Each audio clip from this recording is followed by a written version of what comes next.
Fasten your seatbelts because I have a lot with me today. Or tonight, or whenever you're watching this. Superstitions. You probably have heard of them because your family has them. You start doing it since you were a child, like, Timmy, don't kill the butterfly, that's your grandfather, or something. Or maybe when your granny tells you to be careful during the Holy Week because the bruises will last longer. That's because, well, we believe in things that we don't understand and try to put sense in things that we can't explain. And that's okay. You're not hurting anyone? Well, then believe what you want to believe. I mean, you're not the only one with superstitions. A large portion of the countries on Earth also believe in superstitions, and here are some of them. Knocking on wood. When you knock on wood, it typically means you're trying to fend off bad luck because you might have said something to attract that bad luck. This belief started from the ancient pagan cultures, where it was believed spirits and gods lived in natural elements. In this case, trees. Greece had this idea of dryads, tree nymphs that were considered the guardians of forests and trees. To avoid bad luck, you needed to touch or knock the trees to make them happy. By the time Christianity spread to Europe, this holy wood belief became more and more common. Like the wooden cross where Jesus was crucified, now knocking on the wood became associated with asking blessings from the Holy Cross. In the Middle Ages, when you knock on wood, it's to prevent evil spirits from hearing your plans. Let's go! I am going to mess up with your life right now because I heard you want to put up a bakery for business. We'll see about that. Oh man! Why did you have to do that? Sorry, mate. As Dora says, swiper no swiping. When you look at it from a deeper point, like the brain, the superstition of knocking on wood eventually became the primary response of humans when they're faced with uncertain stuff and they need control. Number 4. If you're wondering why that dude suddenly just went running like crazy after hearing the number 4, it's because in Chinese culture, the number 4, which is written like this, is pronounced really, really close to this, which means death. This fear of the number 4 came from the Chinese language itself, in which the way you pronounce things have different weights to it, and it was documented a lot in the Zhou dynasty. You can't really blame them, because to the not Chinese ear, sure, and sure might sound the same, but they have different meanings. Guess which one of those means lion, and put it in the comments.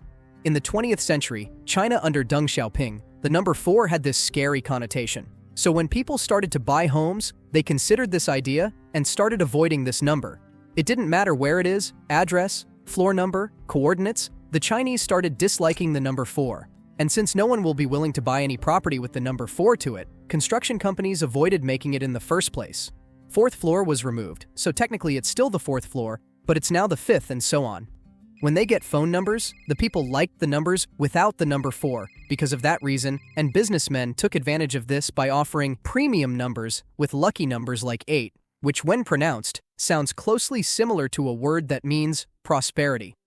Another case of the Chinese avoiding the number 4 at all costs was the 2008 Olympics in Beijing.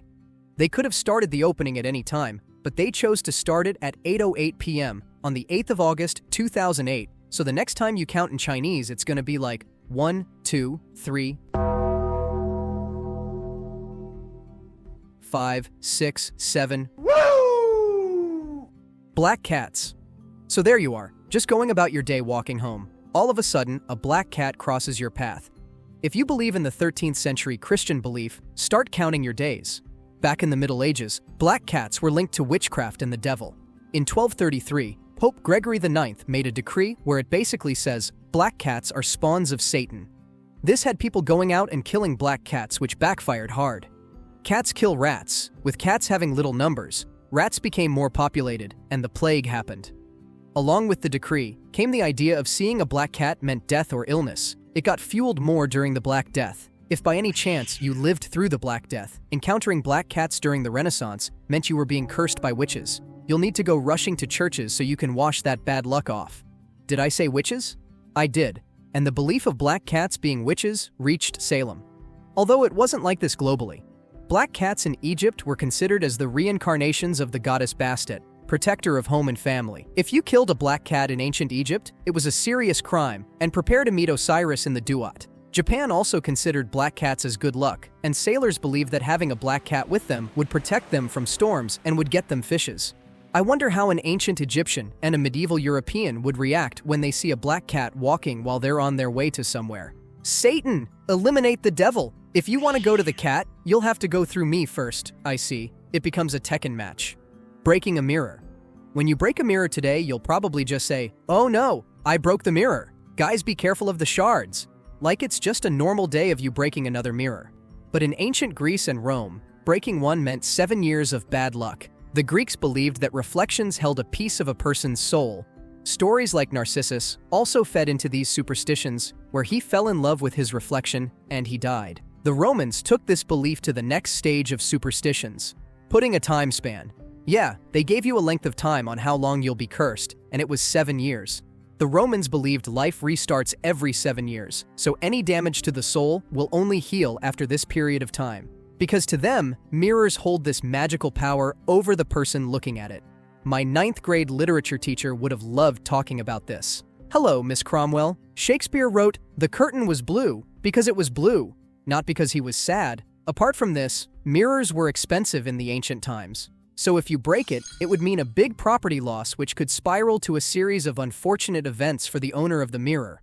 Other than the magical unexplainable, real-life reasons existed. It could have meant that in Roman houses, servants had to work for 7 years to repay the mirror they broke, leading everyone to be careful with mirrors, which I think you should do too, because mirrors can cut skin. People looked for cures from this curse of a broken mirror. If they break one, people believed that immediately burying the mirror under the moonlight would cancel the curse. If you can't do it in the evening because Leanne Rimes can't help you fight the moonlight, throwing the pieces into a running river was also believed to work as they washed the curse away.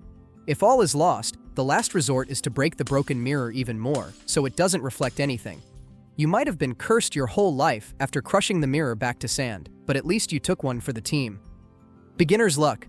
I'm a chess player. I don't let a beginner beat me in a game I'm decent at.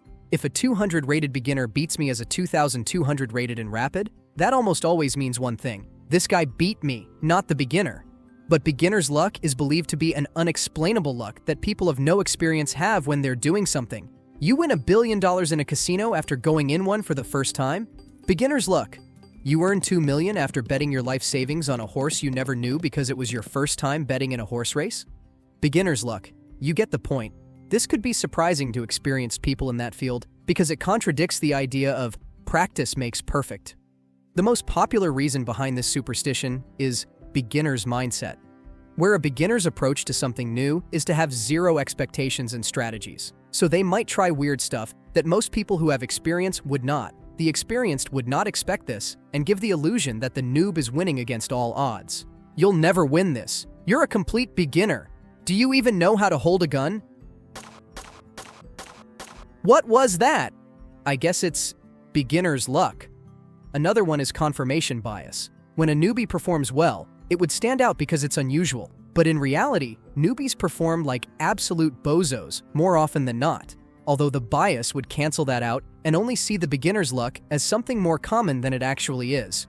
In 2004, a British dude named Ashley Revel sold everything he had and placed his entire net worth on a single roulette in Las Vegas. That's not healthy. Don't do that, please, even if you're a beginner.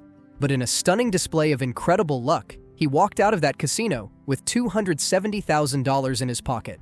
The number 13. If China has the number 4, the West has the number 13. But it's mostly for being unlucky and not dying. This superstition roots from the Bible's Last Supper. Jesus and his 12 apostles make it 13 people in the supper. Out of nowhere, the biggest snitch in Christianity, Judas, went to the party late, so he was the 13th apostle. And then he went on to rat Jesus out to Pontius Pilate's men. So the number 13 was thought of to be the symbol of betrayal, bad luck, and sometimes death. Same thing goes with Norse mythology. Loki was the 13th attendee in a party of 12 gods. In this party, Loki killed Balder, making the number 13 a number of bad luck for the Westerners. Over time, this superstition had a similar effect to how the Chinese approached the number 4. The 13th floor is gone. Room numbers or gates with the number 13 are either skipped or replaced with 14.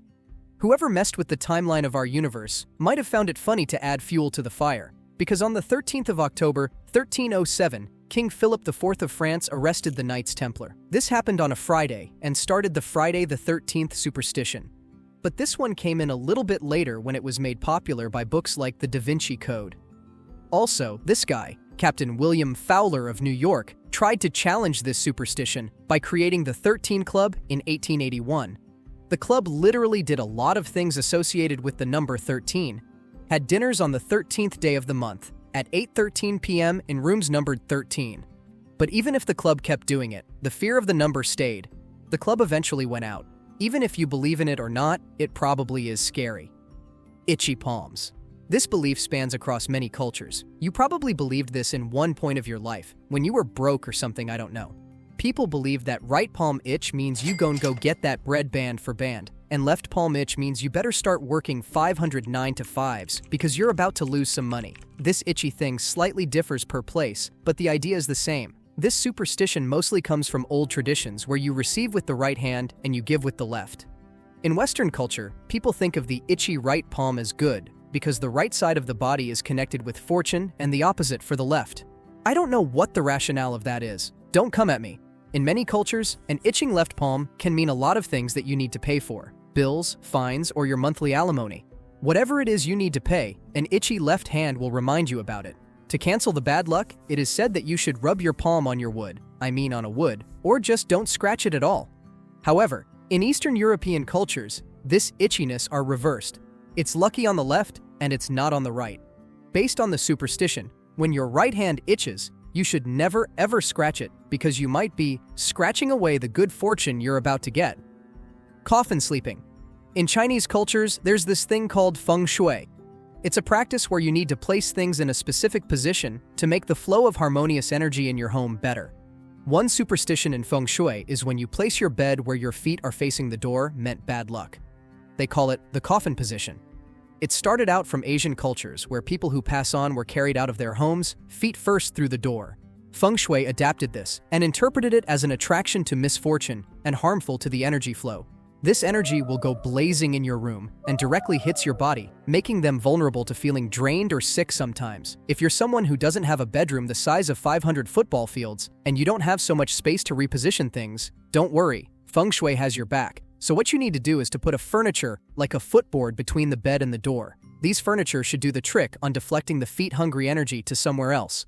That way, you can still coffin position yourself in your small bedroom without the fear that you'll get sick because you got spirit bombed by Goku or something. Another way to ricochet the rushing energy somewhere else is by hanging one of these bad boys between the bed and the door so it redirects the raging chi. However, if you have some little itty-bitty leeway to reposition your bed somewhere else, here's Feng Shui Master Oogway for the tips.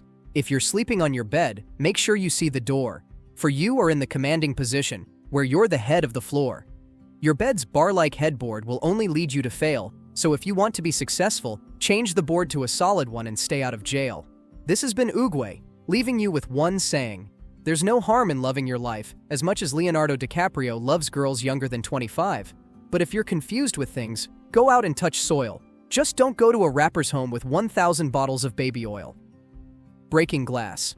Oppa! Says the Greeks, believing in this superstition. When people break glass either accidentally or on purpose, although I have zero idea why you'd break glass in the first place, it could mean many things in many places. For example, in Philippine cultures, accidentally dropping a glass and breaking it could mean that someone close to you is about to have some sort of misfortune. But in Jewish tradition, you break glass on purpose during weddings. The couples don't ride off into the sunset in a car with a placard that says, "Just married," behind it. At the end of the ceremony, the groom should stomp on a glass with the hopes of having enough leg strength to break it in front of all the guests. This tradition came from way back then. It symbolizes the Temple of Jerusalem getting destroyed, meaning that no matter how happy you are, there's sadness. That's actually kind of sad.